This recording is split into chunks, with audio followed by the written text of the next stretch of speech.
এটা কোন দেশের স্কুল, স্কুলের শিক্ষক, স্কুলের ছাত্রছাত্রী আমি জানি না। তবে আমি এটা জানি, এটা বাংলাদেশের যে কোনো একটা জেলার যে কোনো একটা থানার স্কুল এবং স্কুলের শিক্ষক ছাত্রছাত্রী। তারা পিকনিকের নামে যে অশ্লীলতা ছড়াইতেছে, এইটা কিন্তু শিক্ষার মধ্যে পড়ে না। আর যে শিক্ষকরা এই পিকনিকের নামে তাদেরকে দিয়ে এই নাচানাচি আরম্ভ শুরু করাইছে, ওই স্কুলের মাস্টাররা কখনো সম্মানের পাত্র না।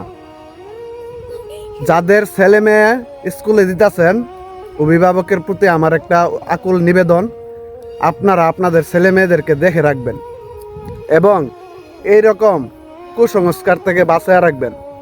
যদি আপনার ছেলে মেয়েকে এইরকম পিকনিকে দেখেন, ওই স্কুলে আপনার ছেলে মেয়েকে দিবেন না, দরকারও পড়ালেখা বন্ধ করে দিবেন। কারণ বর্তমানে এমনিতেই বাংলাদেশে অশালীন ছড়াইয়া যাইতেছে, অশ্লীলতা ছড়াইয়া যাইতেছে। তো এদেরকে এটা যদি শিক্ষা দেওয়া হয়, তাহলে এরা আরও নষ্ট হবে। আশা করি ভিডিওটা ভালো লাগবে, আর ভিডিওটা ভালো লাগলে একটা শেয়ার করে দিবেন। আর যদি ভালো না লাগে, শেয়ার করার দরকার নাই।